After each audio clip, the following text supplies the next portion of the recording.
In today's video, I'm going to teach you how to import fonts into Google Slides. We all know that adding the right font can really enhance the look and feel of your presentation, setting the style and tone you want to convey. So this is a fantastic skill to master.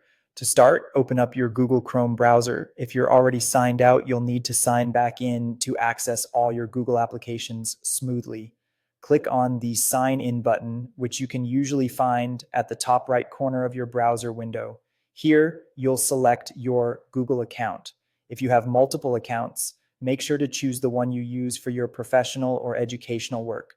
Once you've selected your account, you'll be prompted to enter your password. Type it in and hit the Next button to proceed. Now that you're signed in, you need to navigate to Google Slides. You'll notice a small grid of squares on the upper right corner of the screen. Click on it.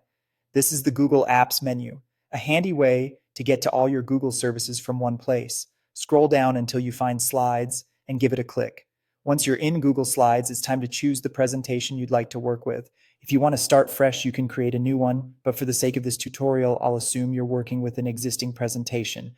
Find your presentation and click on it to open. Now, to change or add a new font to your presentation, select the text box where you want to apply the new font. Don't have a text box yet? No worries, just create one by clicking on the toolbar and selecting the text box option.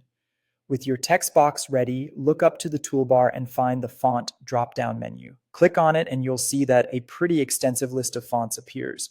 But hold on, you're not limited to just these. At the very top of this list, you'll see the option More Fonts. Go ahead and click on that. A pop-up window is going to appear, and inside you'll find a long list of fonts available from the Google Fonts library. It's pretty impressive. Browse through the options, and when you find a font that catches your interest, click on it. You'll notice a check mark appears next to it indicating it's selected, and it will conveniently move over to your My Fonts list on the right-hand side. That's it for the selection process. Just click on Done to exit this window. Your newly chosen font is now available in your font list, ready to be applied to any text in your Google Slides presentation. This process allows you to personalize your slides and make sure your visuals perfectly match your message. So take some time to explore Google Fonts and give life to your presentations through custom typography. You'll find that with the right font, your slides can communicate as powerfully as the words they display.